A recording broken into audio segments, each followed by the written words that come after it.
Then there is the theme of decolonization within the Hindu movement. The Hindu movement defines itself as nationalist. Initially, they identified the nation as Hindu. Hence you get the notion of Hindu Rashtra, the Hindu state. And in that view, expressed for instance by Guru Golwalkar,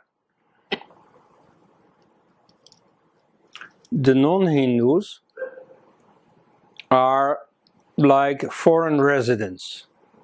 They should be able to live an honorable life, they should be able to do business and so on. However, they should not have citizens' rights. They should be treated as foreigners. They should not have voting rights. They should not be able to influence the policy. They should be guests. And historically this makes sense. But then you see the fact that the Kerala Christians originated in Syria 1700 years ago.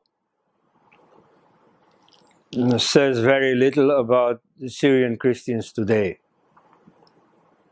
You see, in any country there are very many people who originate elsewhere, whose grandparents originate elsewhere, and you can't keep on treating them as foreigners.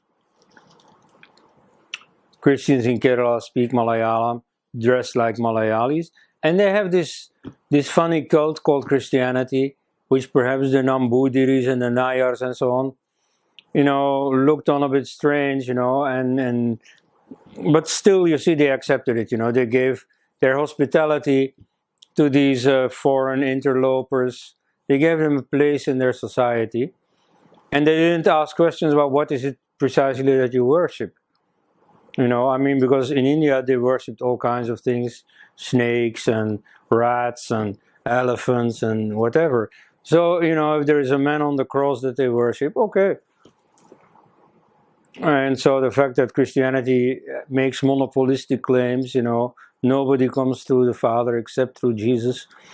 They didn't know that anyway, they know that religious sects make funny claims, and so they didn't ask. And so for all practical purposes, these Syrian Christians became, Kerala Indians. And similarly, the Muslims, they really invaded. They committed violence and so on. Many of the natives that converted to Islam only converted under duress, or sometimes out of not so noble calculations, to be on the safe side, to be on the side of the winner, not to have to pay this jizya, this toleration tax. To win a court case, for example, you were far better placed as a Muslim than as a Hindu. Anyway, that was long ago, that was many generations ago. You can find many Hindu ancestors who did things that were not so nice for other reasons than Muslim rule. So, let the past be the past. These Muslims are, for all practical purposes, Indians. So, to fit the Hindu claims against Muslims, against Christians, or the concerns about possible Muslim or Christian designs into the paradigm of nationalism is unfortunate, is infelicitous. However, in the 1920s, when the RSS was founded, the Rashtriya Swayamsevak Sangha, the National Volunteer Association, the main Hindu nationalist organization, this was in keeping with international trends. In Europe, it was not uncommon for a nation, for example, to identify with a religion. Like, for instance, my country, Belgium, used to be Catholic. There were Protestants there, but they had been chased out to the Netherlands in the 16th, 17th century. And in the Netherlands there was a part Catholic, but all its dominant positions were held by Protestants. So it was a Protestant country, Belgium was a Catholic country. And it was practical like that, as they said, cuius regio, ilius et religio. You see, as a ruler, the people that you rule over, they should have the same religion as yourself. And so the religion of a people is decided by the religion of the ruler, and that's it. Even after many people defected from Christianity and became free thinkers, became atheists, they still try to use religion for political purposes. Like in France, you had a movement, the Action Française, the French Action, which was a French nationalist movement, led by Catholics as well as by atheists. But they tried to use Catholicism, Roman Catholicism, as an identity element of the French nation. This was not uncontroversial, as proven by the fact that ultimately the Pope ruled that this should not be the case, that Catholicism is bigger than the French nation, that it cannot be identified with French nationalism. And so similarly in India, religious leaders go about their own thing, and they do not condemn this Hindu nationalism as far as I know, but at least, you see, they do their own thing regardless of these nationalist considerations. And these nationalist considerations are mainly the work of people who are not so closely involved in religion. The Hindu nationalist leaders, see, the first one was a doctor, the second one was a Hedgewar, the second one, Golwalkar, was a biologist. They had a relatively secular outlook, and they were somewhat influenced by the nationalist currents in Europe. And so that was a choice that did injustice to Hinduism. Nationalist leaders in the West tried to homogenize their nation. All Germans must look the same, must speak the same language. Like, for instance, they tried to homogenize the language, eliminating dialects, giving the same curriculum in all the schools all over the country. And so India is not like that. You see, there was diversity since the beginning, and it has never caused a problem. The Indians always knew how to manage this diversity. Whatever kingdoms existed did not coincide or even try to coincide with a specific linguistic area. In most of the country, in fact, there was no such thing as a separate language.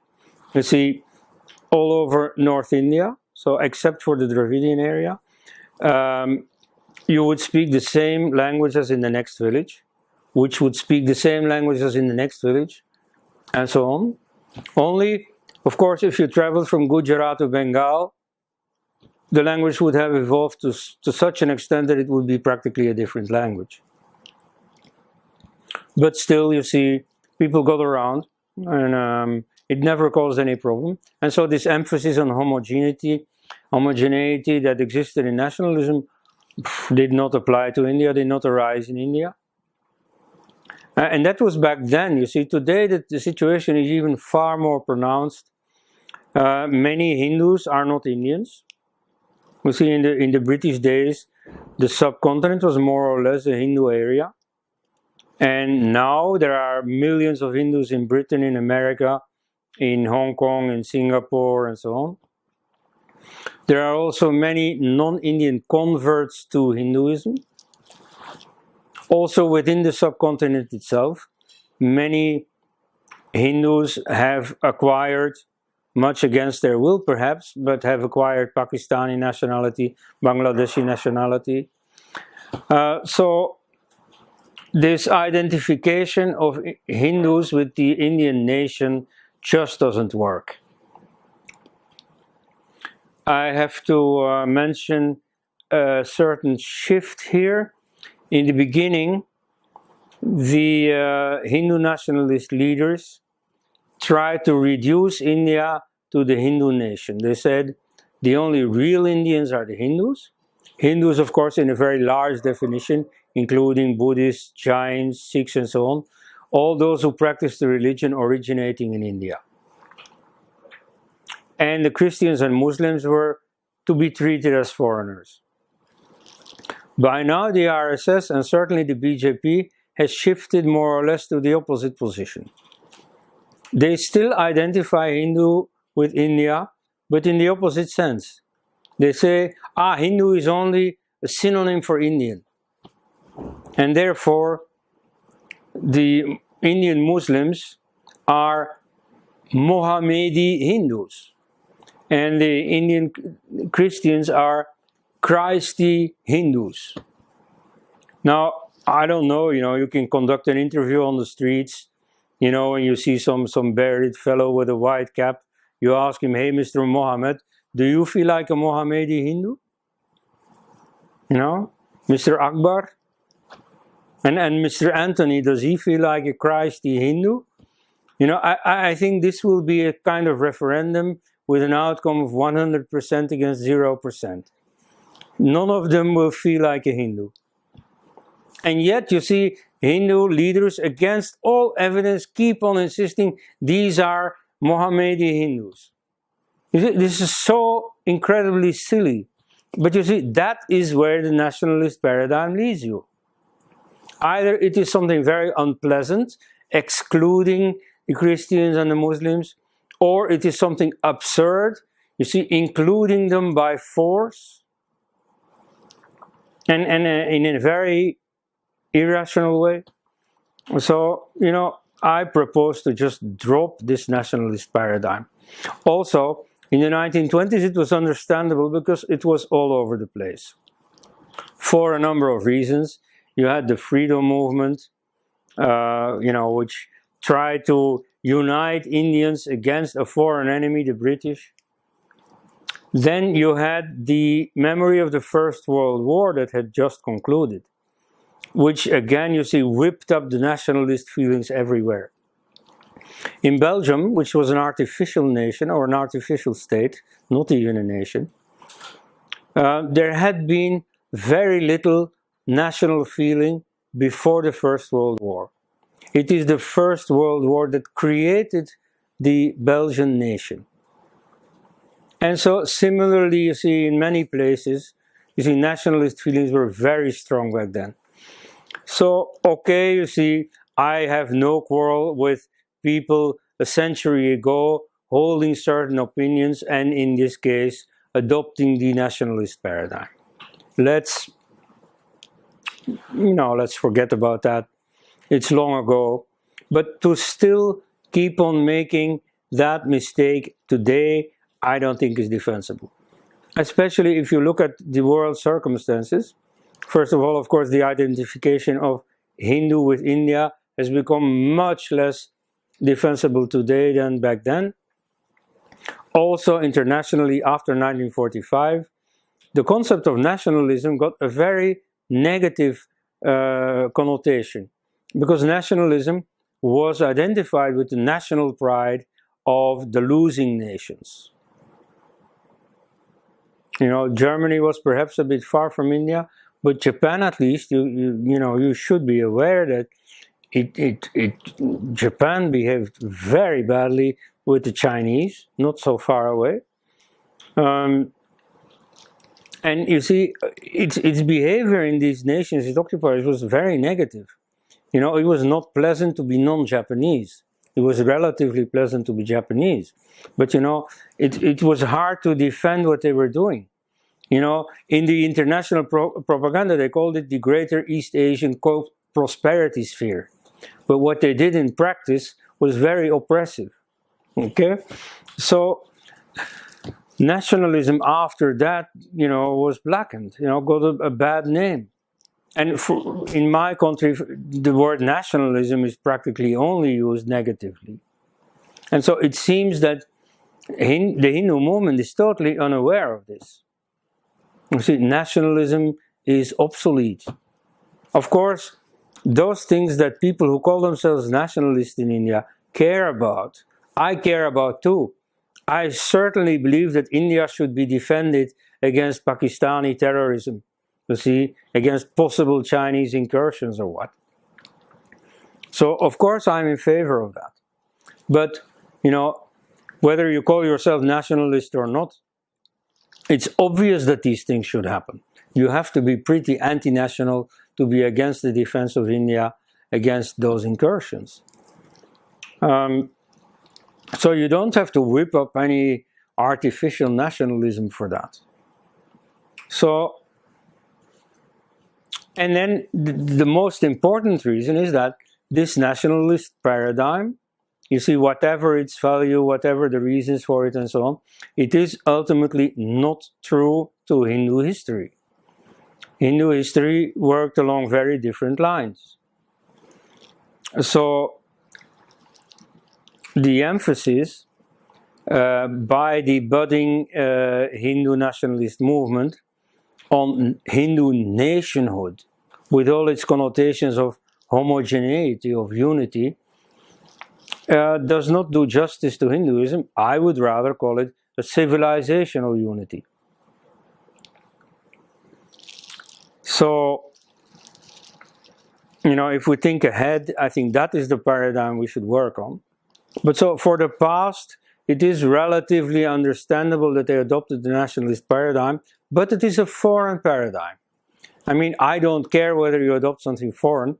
As Bal Thackeray said, you cannot take this Swadeshi thing, you see, this national produce, Swadeshi, you cannot take it too far, because then you would have to boycott the light bulb, which was not invented in India, okay? So, in this sense, I don't mind that they adopted the national paradigm from Europe. You know, more things in India were adopted from Europe.